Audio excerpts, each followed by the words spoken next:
Untuk mempercepat pertumbuhan ekonomi, Pemprov Sumsel pada 2025 siapkan 4 program prioritas pembangunan daerah, yaitu meningkatkan kesejahteraan masyarakat, infrastruktur dan ekonomi kerakyatan, serta kualitas lingkungan hidup dan pengelolaan bencana. PJ Ketua Tim Penggerak PKK Provinsi Sumatera Selatan, Ibu Tias. Pemerintah Provinsi Sumatera Selatan menyelenggarakan Musyawarah Perencanaan Pembangunan RPJPD Provinsi Sumsel tahun 2025-2045.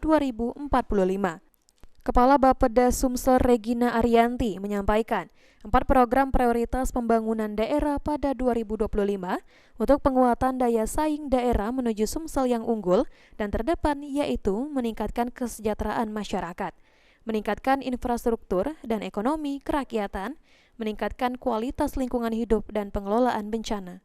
Ditambahkan Regina, 6 isu strategis daerah: pertama, percepatan penurunan stunting, kualitas SDM yang sehat dan mandiri. Lalu ketiga, penguatan ekonomi kerakyatan yang unggul, didukung teknologi, digitalisasi dan peningkatan iklim, investasi sektor unggulan, didukung pemerataan infrastruktur serat, pengelolaan lingkungan, mitigasi dan penanganan bencana. Untuk mencapai Indonesia Emas, Provinsi Sumsel juga akan melakukan perubahan, yaitu transformasi sosial, ekonomi, dan tata laksana. Program prioritasnya lebih ada transformasi sosial, transformasi ekonomi, dan transformasi tata laksana. Artinya memang kenapa transformasi? Karena memang kita harus melakukan perubahan untuk mencapai Indonesia Emas 2045. Aji Delia, PAL TV.